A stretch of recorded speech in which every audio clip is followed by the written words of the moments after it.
ठीक है, तो आप सभी को नमस्कार और उम्मीद है कि आप सभी बहुत अच्छे होंगे। और आपको यदि याद होगा, हमने अब तक क्लास 12 के फर्स्ट चैप्टर की पाँच नहीं 6 क्लास, अब तक 6 क्लास हम पूरी कर चुके हैं। और अब ये इसी क्रम में इसकी 7वीं क्लास है, जिसमें अभी तक आपकी पहले चैप्टर की अधिकांश थ्योरी ही चल रही है, यदि आपको अच्छे से याद होगा तो।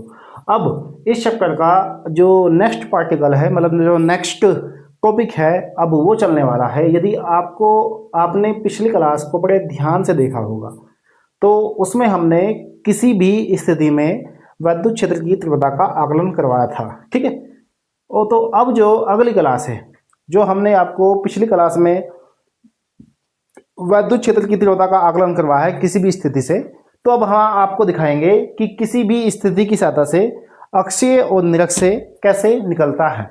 ठीक है, तो ये उसके केस है। तो उसकी केस फर्स्ट, कौन सा केस है आपके पास में? फर्स्ट। तो पहले केस में देखिए हम आपको क्या बताएंगे। पहले केस में हम आपको अक्षीय स्थिति बताएंगे। यदि बिंदु P, कौन सा बिंदु? बिंदु P अक्षीय स्थिति में हो। कौन सी स्थिति में हो? अक्षीय स्थिति में हो तो क्या होगा? ध्यान दीजिए, अगर बिंदु P किस में है जी आपके पास में? अक्षीय स्थिति में है, तो इस पोजीशन में क्या होगा? तो ध्यान देना आपको क्या होगा। तो आपको पता है कि जब अक्षीय होगा, हॉरिजॉन्टल होगा, तो थीटा की वैल्यू हो जाएगी आपके पास में 0 डिग्री। कितनी हो जाएगी? 0 डिग्री। क्लियर है? तो इसलिए विद्युत क्षेत्र क्या होगा? ध्यान दीजिए, तो विद्युत क्षेत्र कितना होगा? सभी ध्यान दीजिएगा। E बराबर 1/4 pi epsilon 0 P/r³ under root में 1 + 3 cos स्क्वायर थीटा। क्या हमारे पास में किसी भी स्थिति में यही फॉर्मूला आया था या फिर कुछ और फॉर्मूला याद आया था? बताइए। हाँ, सभी बच्चों को समझ में आ गया होगा कि हमारा फॉर्मूला यही आया था। Very good. अब देखिए क्या होगा। तो E बराबर, इसलिए 1/4 pi epsilon 0 P/r³ under root में 1 + 3 cos स्क्वायर 0 डिग्री। कितना है जी? 0 डिग्री।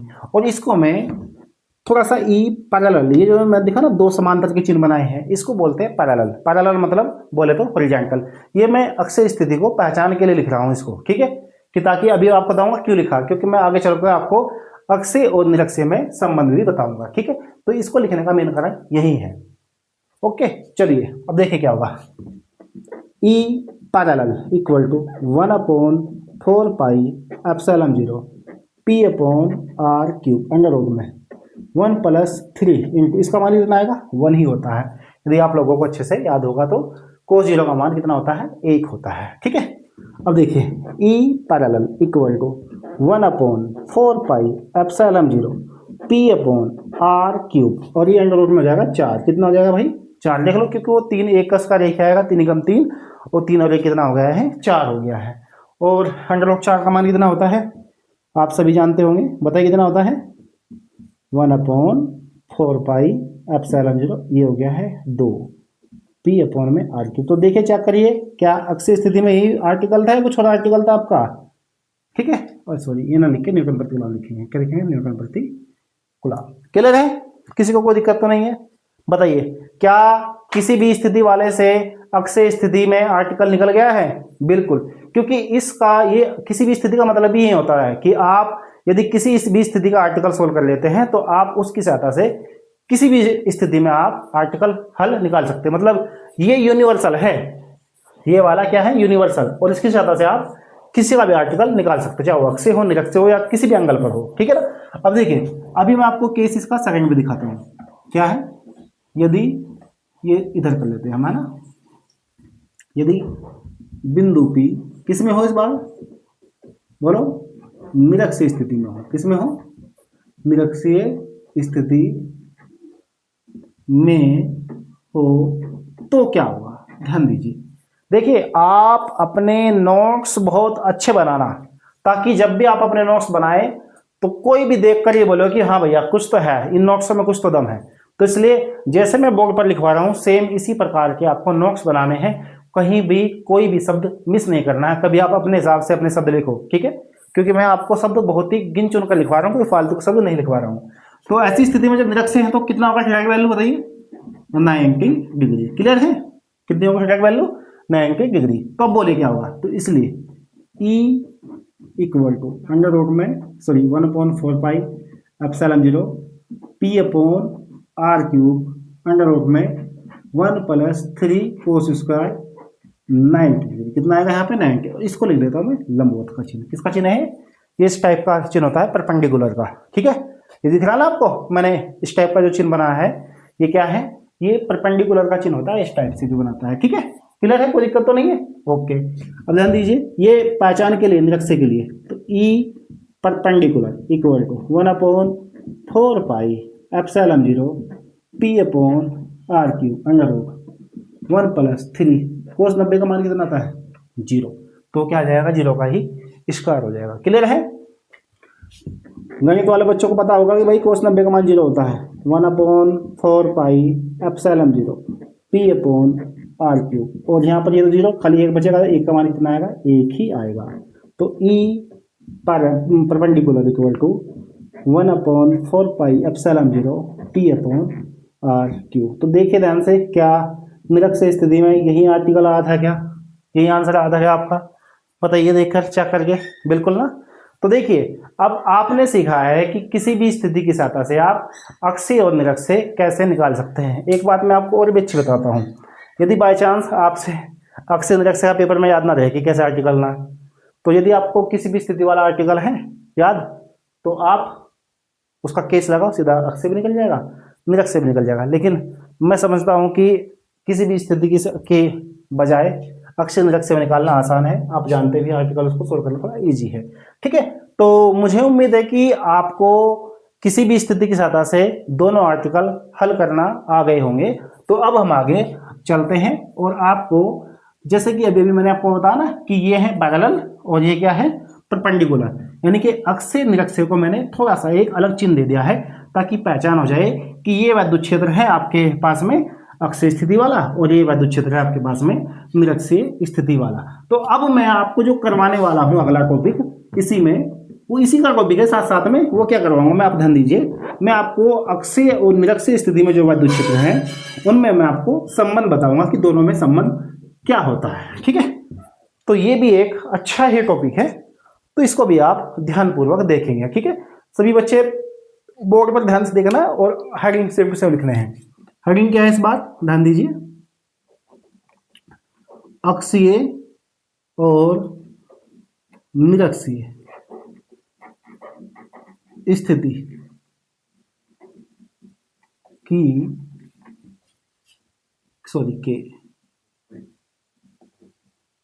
के विद्युत क्षेत्रों में संबंध। तो ये तो है जी आपका हेडिंग कि अक्षीय और निरक्षीय के विद्युत क्षेत्रों में क्या संबंध होता है, ठीक है। तो यहां पर बस आपको एक बात लिखनी है, चूंकि हम जानते हैं कि, क्या लिखना है, चूंकि हम जानते हैं कि, आपको पता ही है अक्षीय स्थिति में, किसमें भाई, पहले अक्षीय स्थिति में क्या होता है, E parallel equal to 1/4 pi epsilon 0 2P upon में R cube. Equation number first, कोई दिक्कत तो नहीं है ना, अभी आपने निकाला भी है, यहाँ तक कोई दिक्कत नहीं होनी चाहिए, ठीक है। एंड अब बात करेंगे इसकी हम निरक्षीय स्थिति में, किसमें भाई, निरक्षीय स्थिति में। तो इसमें क्या होता है बताओ, E perpendicular equal to 1/4 pi epsilon 0 P upon R cube. Equation number second, ठीक है। अभी आपने सोल्व भी किए हैं कि अक्षय में ये होता है और निरक्षीय में ये होता है, और पिछली क्लासों में आपने इनके आर्टिकल भी करे हैं। अब क्या करिए, इन दोनों को भाग कर दो, क्या कर दो, इन दोनों को भाग, तो क्या कर दीजिए, डिवाइडिंग सेकंड, फर्स्ट बाई कर दो, फर्स्ट बाई सेकंड। इसका मतलब समझेगा, और मैंने अंग्रेजी में लिखा, समझ गए होंगे कि समीकरण 1 को 2 से भाग देने पर इसका मतलब ये होता है, ठीक है। तो करिए, कोई यहाँ तक दिक्कत तो नहीं है ना किसी को भी कि मैंने क्या लिख रखा, आपको साफ स्पष्ट दिखाई तो दे रहा है ना। और यदि आपको ज़्यादा साफ नहीं दिखा दे रहा तो मैंने आपको बता रखा है पहले से कि वीडियो को 1080 पिक्सल में देखिए फुल एचडी में, तो तब आपको फॉन्ट और भी साफ और स्पष्ट दिखाई देंगे। ठीक है, तो खैर ई पैरेलल अपॉन में ई परपेंडिकुलर, मान कर कितना है पैरेलल वो रहा पर 1/4 पाई एप्सिलॉन 0 2p अपॉन में आर क्यूब, और इसका मान कितना है 1/4 pi epsilon 0 p upon r cube. इससे ये कैंसिल, p से b भी कैंसिल, आर क्यूब से आर क्यूब भी कैंसिल। क्लियर है? बताइए यहाँ तक कोई दिक्कत है क्या कि इसको कैसे कैंसिल किया है? सब जानते हैं। ठीक है, तो e पैरेलल अपॉन में e परपेंडिकुलर कितना बचा है 2/1, कुछ नहीं बचा था, नीचे 1 बचेगा। ठीक है, इसकी इधर तो बोलो क्या होगा e पैरेलल इक्वल टू हो गया 2e परपेंडिकुलर। तो बताइए क्या बात स्पष्ट हुई है? ये स्पष्ट है कि अक्षीय स्थिति में विद्युत क्षेत्र निरक्षीय स्थिति में विद्युत क्षेत्र का क्या होता है 2 गुना होता है। इसी वजह से आपने आर्टिकल में देखा भी होगा कि इसमें 2 आता है और इसमें 2 नहीं आता है। तो इसका मतलब क्या होता है कि अक्षीय स्थिति में जो विद्युत क्षेत्र होता है वो निरक्षीय स्थिति का कितना होता है 2 गुना होता है। तो ये सिर्फ इसी बात को बताने के लिए है। तो बस आपको लास्ट में एक लाइन भी लिखनी है। वो क्या लिखनी है जो हमने आपको बताया भी कि आता है स्पष्ट है कि देखो अपने नोट्स में सेम टू सेम सभी लाइन लिखनी है। मैं आपको इसलिए नहीं यहाँ पे बोर्ड पे लिखवा रहा हूँ कि आप नहीं लिखोगे, इसलिए लिखना है कि ताकि कल को जब आप अपने नोट्स को दोबारा किसी कॉम्पिटिशन के लिए उठाए तो आपको तुरंत समझ में आ जाए कि लिखा हुआ क्या था। अतः स्पष्ट है कि अक्षीय स्थिति में विद्युत क्षेत्र निरक्षीय स्थिति में विद्युत क्षेत्र का दुगुना होता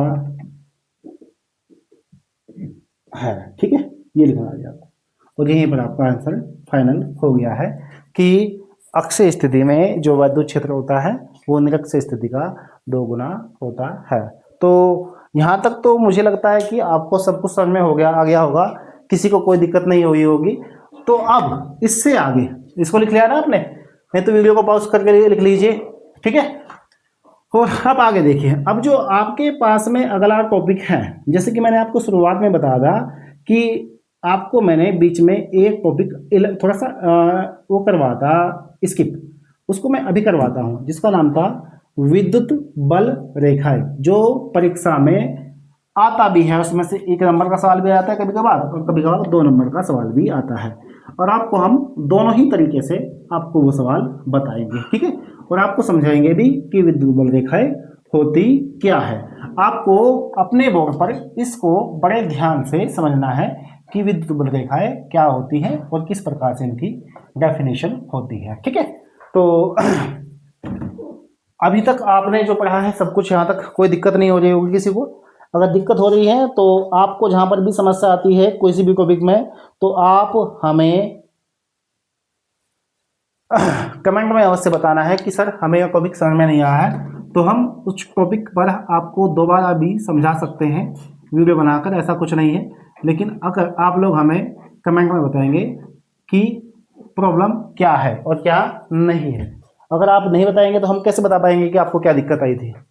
विद्युत बल रेखा है, अंग्रेजी में बोलते हैं इलेक्ट्रिक बल या क्षेत्र, एक ही बात है भाई, इलेक्ट्रिक फोर्स लाइंस। ठीक है, क्षेत्र लिखेंगे तो इलेक्ट्रिक फील्ड लाइंस। ठीक है, कोई बड़ी बात नहीं है, ये तो सिंपल सी बात है। विद्युत बल रेखाएं बोल लो या फिर इनको विद्युत क्षेत्र रेखाएं बोल लो। अब देखिए, सबसे पहले इसकी परिभाषा समझिए कि परिभाषा क्या है।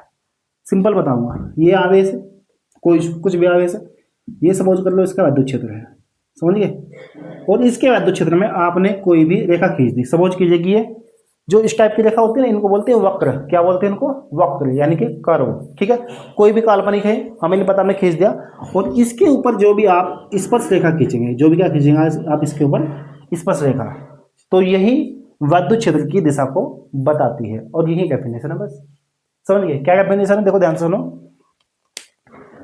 किसी आवेश के विद्युत क्षेत्र में खींचा गया ऐसा काल्पनिक पृष्ठ, ऐसा काल्पनिक पृष्ठ या वक्र, एक ही बात है, खींचे गया ऐसा काल्पनिक पृष्ठ या वक्र जिस पर खींची गई स्पर्श रेखा, जिस पर खींची गई स्पर्श रेखा विद्युत क्षेत्र की दिशा को बताती है, विद्युत बल रेखाएं कहलाती है। सिंपल सी परिभाषा है, बस आपको जो यहाँ पर बताया गया है वही आप लोगों को लिखना है। क्या है, किसी आवेश के या बिंदु आवेश के विद्युत क्षेत्र में खींचा गया ऐसा काल्पनिक पृष्ठ जिस पर खींची गई स्पर्श रेखा विद्युत क्षेत्र की दिशा को बताती है, क्या कहलाती है वो, विद्युत बल रेखाएं कहलाती है। यही इसकी डेफिनेशन है और डेफिनेशन भी आपको यही लिखनी है और मैं बोर्ड पर भी आपको लिखवाऊंगा, क्योंकि मैंने बताया था कि आपको मैं किसी भी प्रकार का कोई भी टॉपिक नहीं छोड़ूंगा, क्योंकि अगर बाय चांस मैं शब्द यहाँ से नहीं लिखवाऊंगा तो आप लोग हिंदी लिखने में दिक्कत कर देते हैं। ठीक है, तो लिखिए किसी बिंदु आवेश, लिखिए किसी बिंदु आवेश के विद्युत क्षेत्र में खींचा गया ऐसा काल्पनिक क्यों होता है, क्योंकि हमें दिखाई नहीं देता, काल्पनिक पृष्ठ ओब्लिक वक्र जिस पर खींची गई स्पर्श रेखा विद्युत क्षेत्र की दिशा को बताती है, विद्युत बल रेखाएं कहलाती है। तो ये किसकी डेफिनेशन है आपके पास में, विद्युत बल रेखाओं की, और हमने आपको बता दी है कि लिखा किस प्रकार से गया है। तो यहाँ तक तो मुझे लग रहा है कि किसी को भी कोई प्रॉब्लम नहीं होगी डेफिनेशन लिखने की। ठीक है, और पेपर में जो सवाल आता है ना, पता है क्या आता है भाई, पेपर में सवाल आता है कि विद्युत बल रेखाओं से आप क्या समझते हैं और इसके 4 गुण लिखिए। तो अब हम आपको साथ साथ में इसके गुण भी लिखवा देते हैं, क्योंकि गुण आपने इसके अभी तक नहीं पढ़े हैं, अभी तक पढ़ी है इसकी डेफिनेशन, और इसके गुण भी बड़े ही आसान है, कोई भारी नहीं है, बहुत सिंपल है। मैं आपको प्रत्येक गुण आराम से समझाऊंगा, जैसे कि मैंने आपसे कहा था कि हम आपको प्रत्येक गुण ध्यानपूर्वक समझाएंगे। तो डेफिनेशन तो मुझे उम्मीद है कि आप सभी ने लिख ली होगी, अगर नहीं लिखी है तो लिख लीजिए। ठीक है, तो चलिए अब गुण देख लीजिए। इसके गुण क्या लीजिए, विशेषता क्या लीजिए, एक ही बात है, गुण। ठीक है, तो गुण क्या क्या है इसके, देखो इसमें कई सारे गुण हैं, लेकिन मैं आपको सिर्फ 4 ही लिखवाऊंगा, क्योंकि पेपर में 4 ही आते हैं, या मैं 5 भी लिखवा दूंगा। नंबर 1 देखिए, पहला क्या है, ये बल रेखाएं, ध्यान से लिखना, ये बल रेखाएं धनावेश से प्रारंभ, हाँ तो क्या लिखा जी आपने, ये बल रेखाएं धनावेश से प्रारंभ होकर ऋणावेश पर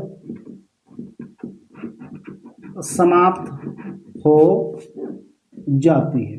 ठीक है, मतलब ये रेखाएं धनावेश से प्रारंभ होती है और ऋणावेश पर क्या आ जाती है, समाप्त हो जाती है। ठीक है, तो यह है इनका पहला गुण। इस चीज को आप कैसे समझेंगे, देखिए गुण समझिए, सपोज कीजिए ये आपका प्लस का आवेश है और ये आपका माइनस का आवेश है, और ये है वो विद्युत बल रेखा है।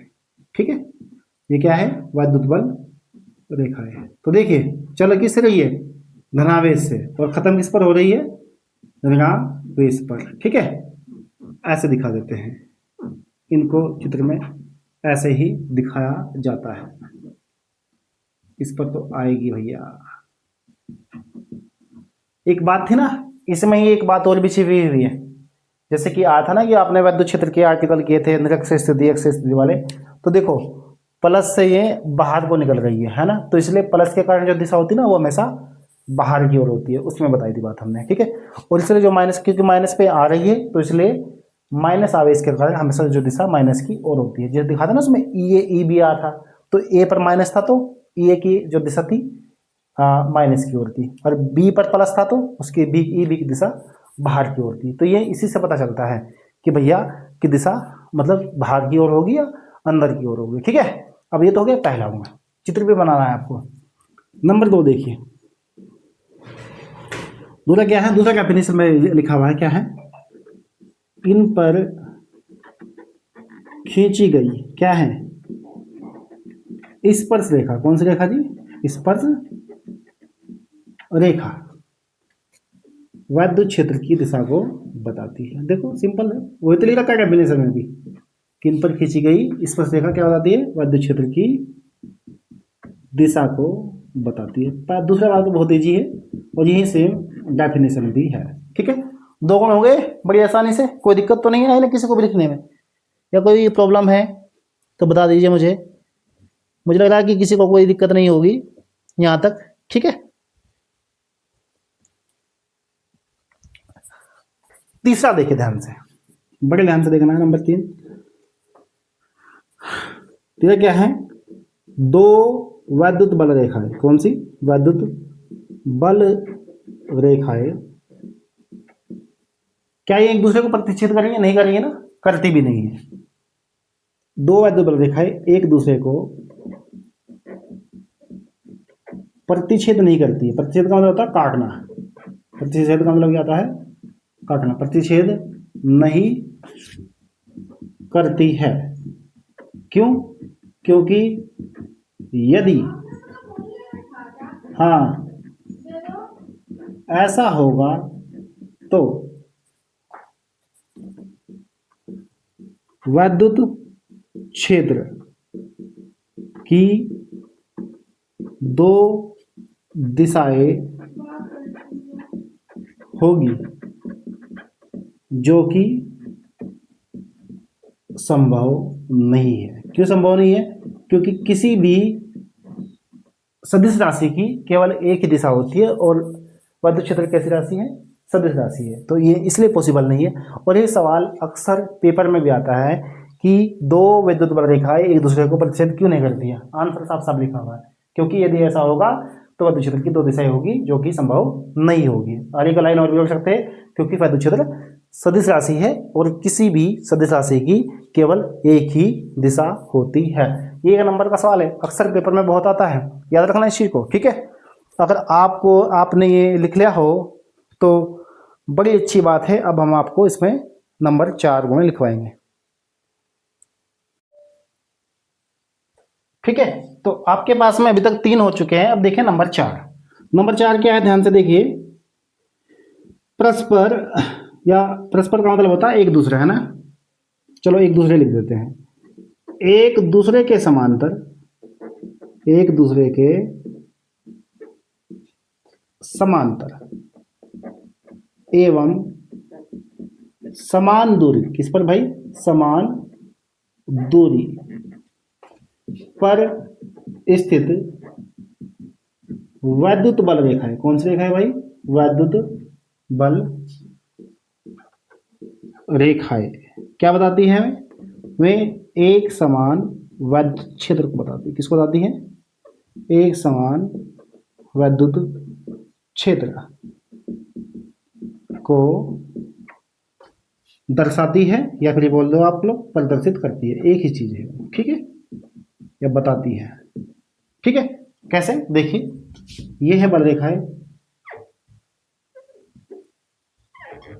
बीच की दूरी समान है, समांतर भी है, ठीक है। इस प्रकार देखो कि इनके बीच की दूरी भी समान है और एक दूसरे के समांतर भी है, तो ये होगा ई वेक्टर।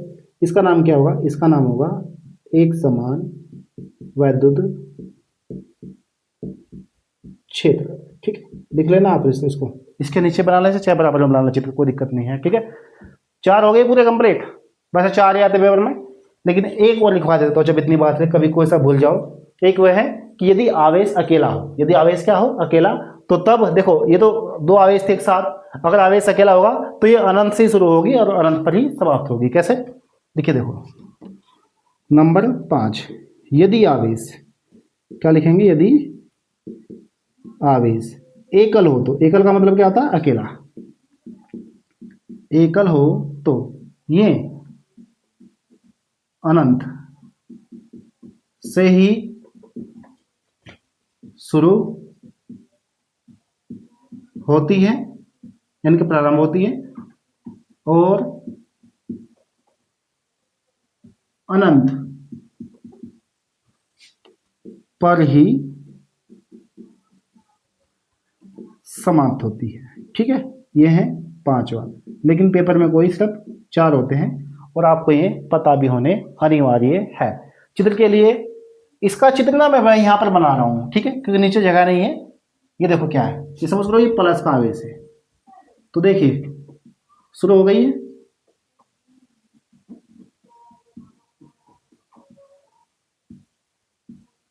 चित्र को ध्यान से बनाना।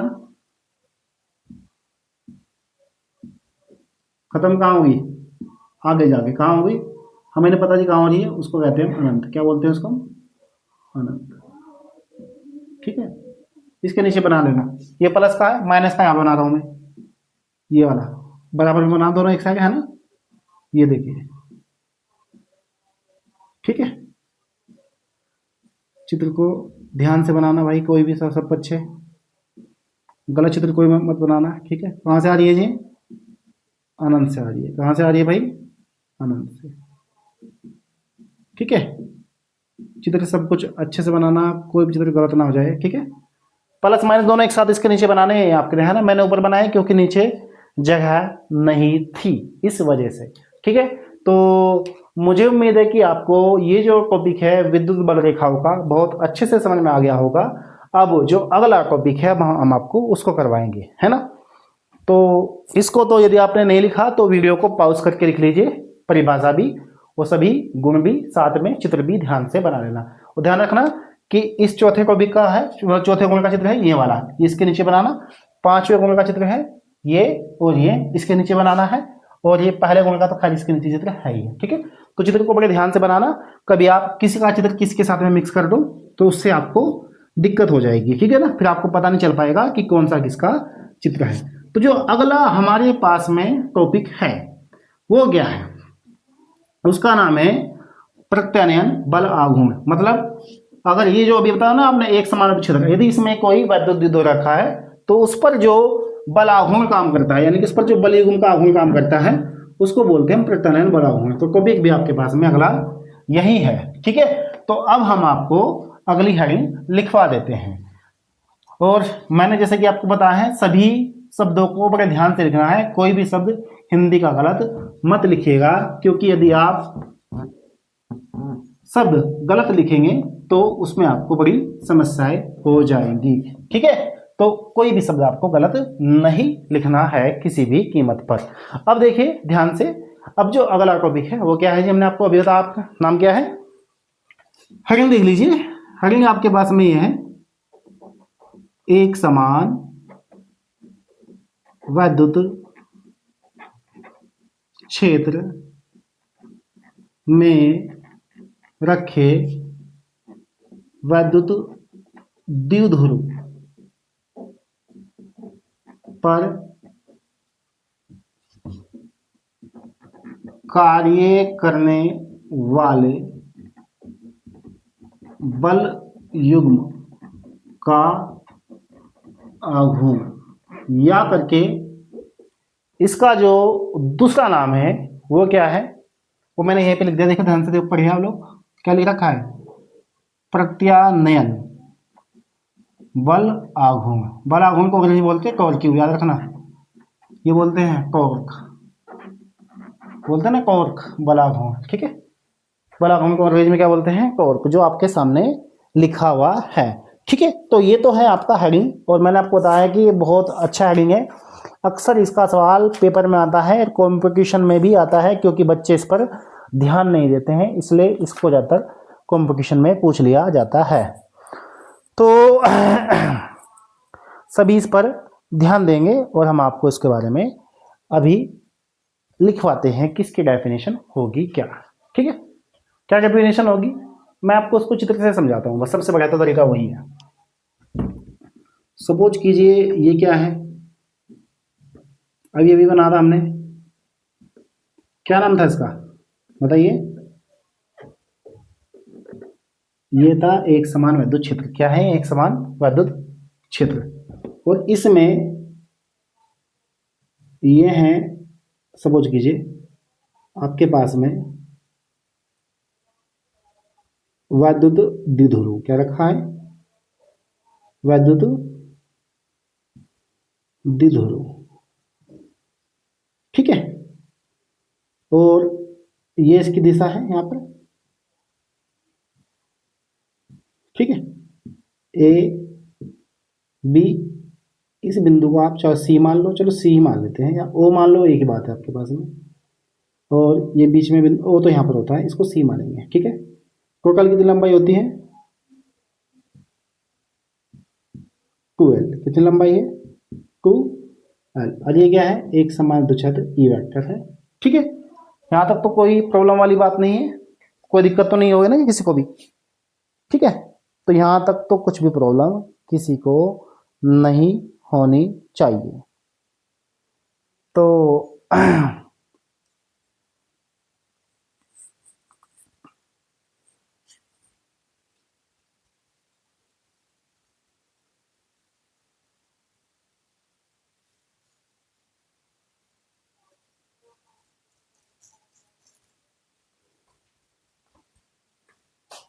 चित्र बन गया है। और ये होगा, एक बल इस पर लगेगा इधर को, क्योंकि ये माइनस का आवेश होता है इधर, तो माइनस की ओर होगा, और प्लस का आवेश है तो बाहर की ओर। ये F1 है और ये इधर लगेगा F2। ठीक है, ये माइनस का है, वो प्लस का है, दूरी है। और ये इसकी दिशा कितनी दिशा रखा है? थीटा एंगल पर। ठीक है, चित्र तो बड़े ध्यान से बनाना आप लोग, क्योंकि चित्र में आपसे मिस्टेक होने की बड़ी संभावना है। ये एक साथ दिखे तो एक थोड़ा इधर लिख दो ताकि अलग दिखाई दे। ठीक है, चित्र को ध्यान से बना लेना, चित्र में किसी प्रकार की समस्याएं नहीं होनी चाहिए। अब देखिए, अभी आपको चित्र नहीं बनाना है, अभी तो सिर्फ ये समझना है, बनेगा तो है ये, क्योंकि जब इसको प्रूफ करेंगे तो तब बनेगा, सीधी सी बात है। अभी तो समझो कि डेफिनेशन है क्या। देखिए, जब किसी वैद्युत द्विध्रुव को, क्या है? वैद्युत द्विध्रुव को किसी एक समान से, अब जब किसी एक समान वैद्युत क्षेत्र कौन है? जब किसी वैद्युत द्विध्रुव को एक समान वैद्युत क्षेत्र में रखा जाता है तो उस पर एक बल युग्म F1 और F2 है ना, एक इधर को लग रहा है एक इधर को, क्योंकि दो बल लग रहे हैं तो इनको बोलेंगे बल युग्म, यानी कि बलों का जोड़ा। ठीक है, तो उस पर क्या होता है? एक बल युग्म कार्य करने लगता है। और ये करता क्या है बल युग्म? जो जो बल युग्म जो इसे वैद्युत क्षेत्र की दिशा में लाने का प्रयास करता है। बल्कि अभी ये ऐसा है ना, दिशा तो ऐसे, तो ये इसको सीधा करने की कोशिश करता है। कैसे करता है? इसको सीधा करने की कोशिश। ठीक है, तो जब ये इसको सीधा करने तो इसको बोलते हैं बलों का आघूर्ण। क्या बोलते हैं? बल युग्म का आघूर्ण। तो बल युग्म के इस आघूर्ण को हम क्या बोलते हैं? प्रत्यनयन बल आघूर्ण कहते हैं। डेफिनेशन यही है, समझ गए? क्या डेफिनेशन? दोबारा ध्यान से सुनिए, इस बार देखो ध्यान से, बड़े ध्यान से देखना है कि डेफिनेशन क्या बताई जाएगी। ठीक है, आपको वहां पर ध्यान से देखना है कि क्या बता रहा हूं मैं, कि जब किसी वैद्युत द्विध्रुव को एक समान वैद्युत क्षेत्र में रखा जाता है तो उस पर एक बल युग्म कार्य करने लगता है, जो वैद्युत द्विध्रुव को वैद्युत क्षेत्र की दिशा में लाने का प्रयास करता है। बलों के इस आघूर्ण को ही प्रत्यनयन बलाघूर्ण कहते हैं। बस ये परिभाषा है, इसके अलावा कोई अन्य परिभाषा आपको लिखनी ही नहीं है। तो परिभाषा लिखिए, देखिए, जब किसी वैद्युत द्विध्रुव को एक समान वैद्युत क्षेत्र में, यहां तक कोई दिक्कत तो नहीं है ना, रखा जाता है रखा जाता है तो उस पर एक बलयुग्म कार्य करने लगता है। ठीक है, आगे क्या है, जो द्विध्रुव को, या उसे भी लिख सकते हैं आप, को वैद्युत क्षेत्र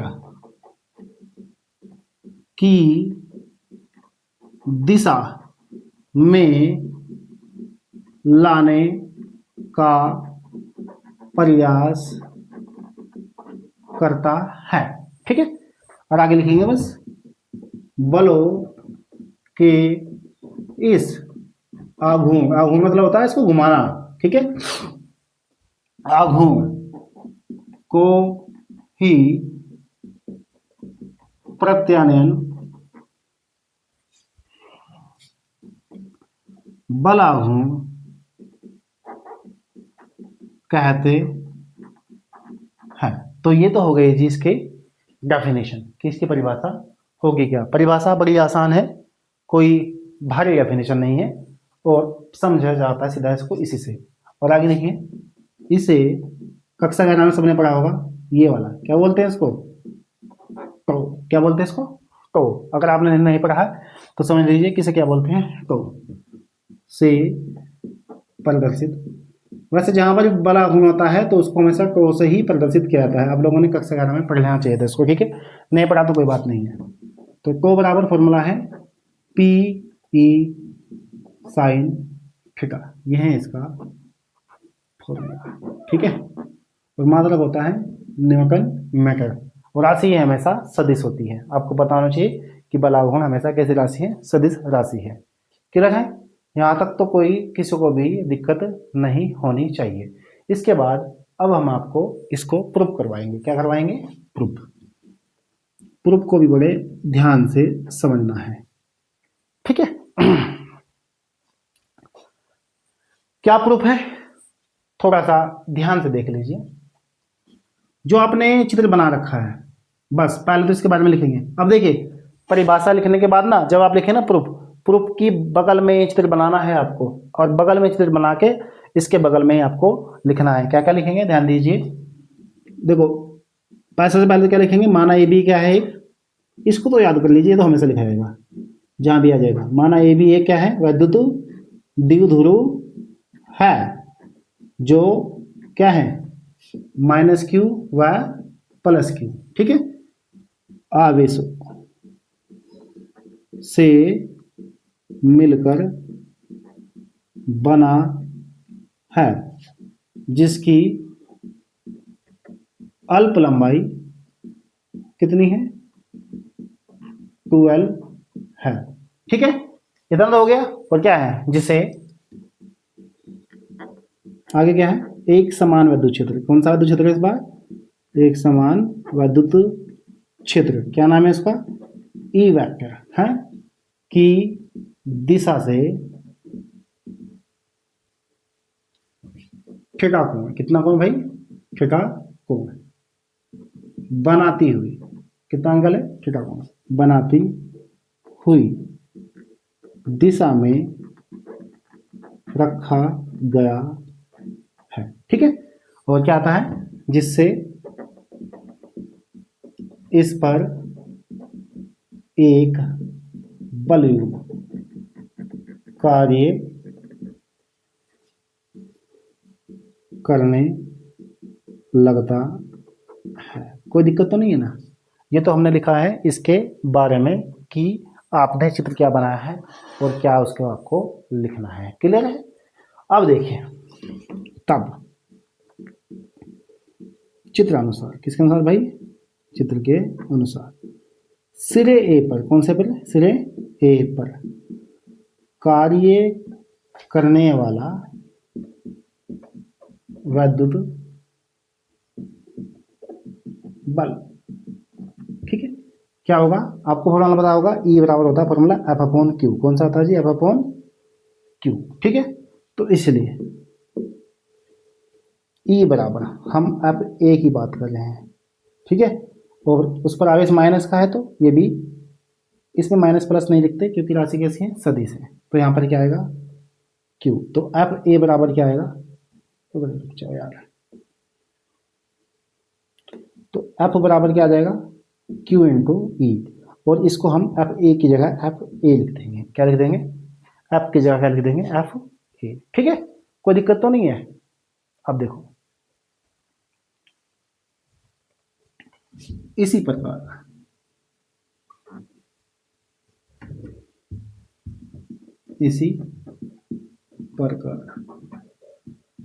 सिरे बी पर, कौन से सिरे पर भाई, बी पर क्या होगा, एफ बी बराबर क्यू इंटू ई, क्योंकि दोनों दोनों सेम ही आगे से, कोई दिक्कत वाली बात नहीं है, और ई का मान भी सेम है। तो अब देखिए दोनों बल बराबर आ गए, आपके निकल गए हैं कि कोई दिक्कत तो नहीं है। तो अब हम क्या निकालेंगे, प्रत्यानयन बलागुण। और प्रत्यानयन बलागुण के लिए आपने कक्षा 11 में डेफिनेशन पढ़ी होगी, तो क्या होती है, दोनों बलों में से एक बल लेना है और बीच की लंबवत दूरी, ये होता है फॉर्मूला प्रत्यानयन बलागुण का कक्षा 11 पर, ठीक है। अतः यहाँ पर लिखेंगे प्रत्यानयन बल आघूर्ण।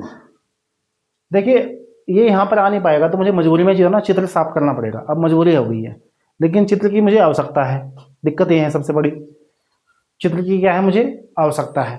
तो मैं चित्र ना साफ करके मैं इधर से साफ कर रहा हूँ। इसको आप लिख लीजिए, इतना लिख लेना आपने, क्योंकि मुझे चित्र की आवश्यकता पड़ेगी जब मैं इस आर्टिकल को आगे समझाऊंगा। तो आप चित्र को अभी मैं साफ नहीं कर रहा हूँ, ठीक है। तो मैं चित्र को साफ ना करके इधर वाला हिस्सा साफ कर रहा हूँ, और आपने ये लिख लिया होगा, कोई दिक्कत नहीं है। अब ध्यान दीजिए, इस लाइन को मैं इधर लिखूंगा, कौन सी वाली है, ये वाली। अतः प्रत्यानयन बल आघूर्ण, ठीक है। तो क्या लाइन है, तो क्या फॉर्मूला होगा, आपको पता होना चाहिए, एक बल, क्या फॉर्मूला आता है, एक बल और गुणा लंबवत दूरी, ये होता है फॉर्मूला कक्षा 11 से फॉर्मूला चलता रहा है बलागुण के। दोनों बलों में से एक बल लेना है और बीच की लंबवत दूरी लेनी है, ठीक है। तो दोनों में बलों में से एक ही बल ले लो, कोई सा भी, चाहे F1 ले लो चाहे F2, और लंबवत दूरी ये ऐसे है वो ऐसे है, तो बीच की लंबवत दूरी ऐसे होगी। तो कौन सी है, बी सी, कौन सी है लंबवत दूरी, B C. Equation number first मान लीजिए। F1 F2 के मान तो आपके F1 F2 यानी कि F ए ले लो यार, क्योंकि उसमें ए और बी लिख रखा ना, मैंने सोचा F1 F2 लिख रखा, कोई दिक्कत नहीं, लेकिन यहाँ तो हमने F1 F2 लिख रखा है, कोई बात नहीं। तो इसको भी FA और FB कर लीजिए, क्या फर्क पड़ता है, ठीक है। चाहे तो आप इसको 1-2 करो, तो इसको 1-2 कर दो, या इसको AB कर दो, कोई दिक्कत वाली बात नहीं है, दोनों सेम है, ठीक है। तो अब देखो करना क्या है आपको, हो गया, इसका मान तो है लेकिन हमारे पास में BC का मान नहीं है। तो हम BC निकालने के लिए त्रिभुज का इस्तेमाल करेंगे, त्रिभुज जो हमारे पास में ABC, त्रिभुज ABC में, ठीक है। अब थोड़ा त्रिकोणमिति काम आएगी। BC ये है, ये एंगल है थीटा, और ये है कर्ण, इसका मान तो है ना, और ये क्या होगा, लंब होगा। आपको लंब निकालना है, कर्ण का मान आपके पास में है और थीटा आपके पास में एंगल है। तो लंब और कर्ण में कौन सा लगता है साइन कोस में से, आप सभी को तुरंत याद आ जाना चाहिए, नहीं ये भी याद आ रहा तो बहुत गलत बात है, बताइए। लंब और कर्ण में कौन सा लगता है, गणित वाले बच्चे तुरंत बताएंगे, साइन थीटा। क्या आता है, साइन थीटा। मैं लिख भी देता हूँ, साइन थीटा बराबर क्या आता है, लंब बटे कर्ण। तो लंब क्या है यहाँ पर, BC, क्या है लंब, BC, और कर्ण क्या है, AB। इसको लिखने की आपको आवश्यकता नहीं है, बस मैं आपको लिख के इसलिए दिखा रहा हूँ क्योंकि कुछ बच्चों को पता नहीं चल रहा कि लंब कौन सा है कर्ण कौन सा है, इसलिए लिख रहा हूँ, ठीक है। तो साइन थीटा इक्वल टू, ध्यान दीजिए, लंब BC का मान क्या है, BC का मान क्या है बताइए, पता नहीं जी, ये तो हमें निकालना ही है, ठीक है। कर्ण का मान क्या है, इसका मान है जी हमारे पास में कितना है, 12। तो BC बराबर कितना आ गया जी आपके पास में, 12 साइन थीटा। ये बताइए कि यहाँ तक किसी को कोई दिक्कत है कि हमारे पास में BC का मान 12 साइन थीटा कैसे आया है, कोई प्रॉब्लम तो नहीं है ना। चलिए अब इससे आगे देखिए, अब ये मान उसमें लिख दीजिए फ्रॉम फर्स्ट में, इसमें लिख दीजिए फ्रॉम फर्स्ट, अंग्रेजी में ऐसे लिखते हैं, हिंदी में लिखते हैं, ये मान फर्स्ट में रखने पर, ठीक है। तो बराबर एफ ए की वैल्यू क्यू इंटू ई तो था, ठीक। इसकी वैल्यू कितनी है 12 साइन थीटा, इन दोनों को एक साथ कर दो तो बराबर क्यू इंटू 12 और ई साइन थीटा मैंने लिख दिया है बाद में। क्यू इंटू 12 किसके बराबर होता है पी के बराबर, किसके बराबर होता है पी के बराबर। चाहे यहाँ पे लिख दो चूंकि प्रत्यानयन चूंकि वैद्युत द्विध्रुव आघूर्ण, अगर आपको लिखना चाहते तो लिख दो और नहीं लिखते तो सीधा भी लिख दो, कोई प्रॉब्लम वाली बात नहीं कि पी का मान है। क्या आता है पी बराबर क्यू इंटू 12, तो इसलिए टो के बराबर क्या आ गया G P E sine theta, और यही क्या करना था आपको प्रूफ करना था, और यही आपका फाइनली आंसर भी आ चुका है। तो ठीक है, तो ये किस तक गया था जी आपके पास में प्रत्यानयन बल आघूर्ण। ये आर्टिकल भी परीक्षा की दृष्टि से बहुत इंपॉर्टेंट है और प्रतियोगिता परीक्षा में तो इसलिए आता है क्योंकि बच्चे इसको छोड़ देते हैं, और अक्सर प्रतियोगिता परीक्षा में वही सवाल ज़्यादातर आते हैं जिन पर बच्चे ध्यान नहीं देते हैं, ठीक है। तो मुझे उम्मीद है कि आपको इस क्लास में जो जो हमने टॉपिक पढ़ाए हैं वो सभी बहुत अच्छे से समझ में आ गए होंगे, और इससे जो अगली क्लास होगी उस क्लास में हम एक नया एक एडवांस आर्टिकल है, भले ही वो आपके सिलेबस का तो है भी और नहीं भी, लेकिन वो आप यदि कोई प्रतियोगिता परीक्षा की तैयारी कर रहे हैं, ठीक है, जेईई एडवांस या नीट की तैयारी कर रहे हैं, तो उसके लिए बहुत इंपॉर्टेंट है। तो वो आर्टिकल हम इससे अगली क्लास में करवाएंगे, और उसके पश्चात फिर इसके टोटली आपको न्यूमेरिकल करवाए जाएंगे, क्योंकि अब लगभग जो ये चैप्टर है इसकी थोड़ी समाप्त हो चुकी है वैद्युत आवेश का क्षेत्र की। फिर इसी में ही एक टॉपिक एनसीईआरटी में और घुसा रखा है वैद्युत फ्लक्स, वो हम ये करवा के कंप्लीट इसके न्यूमेरिकल उसके बाद करवाएंगे आपको वैद्युत फ्लक्स के बारे में, जिसमें आपकी गोस कीपर में भी है। नहीं तो वैसे ये चैप्टर दोनों अलग अलग है, लेकिन क्या करें आपके एनसीईआरटी में दोनों को मिक्स कर रखा है। तो सबसे पहले हम वैद्युत आवेश वैद्युत क्षेत्र जो हमने कंप्लीट करवाया है इसके टोटली आपको न्यूमेरिकल करवाए जाएंगे। जितने भी न्यूमेरिकल है लगभग 10-15 न्यूमेरिकल तो होंगे, ज़्यादा भी हो सकते हैं, ठीक है। तो पहले तो ये सभी के सभी न्यूमेरिकल बताए जाएंगे, उसके बाद में हम वैद्युत फ्लक्स को शुरू करेंगे, ठीक है। तो आपको मुझे लग रहा है कि ये क्लास आपको बहुत अच्छी भी लगी होगी, और नहीं लगी है तो कमेंट में बताना है कि क्या अच्छा नहीं लगा है, ठीक है। और यदि आपको अच्छी लगी है तो इस वीडियो को आपको लाइक भी करना है, कमेंट भी करना है, और आपको बताना है कि इस वीडियो में आपको सबसे अच्छा टॉपिक कौन सा लगा है, हमें कमेंट में अवश्य बताना है, ठीक है। और साथ में हमारे चैनल को सब्सक्राइब भी करना है, और इस वीडियो को जो बच्चे रिश्तेदार आपके दोस्त या कोई भी है पढ़ने वाले हैं उनके साथ में बराबर में एक चीज़ है शेयर वाला, वो शेयर अवश्य करना व्हाट्सएप या जिसके थ्रू से आप करना चाहते हैं। बस यही हमारे आपसे आखिरी रिक्वेस्ट है। धन्यवाद इस क्लास के लिए।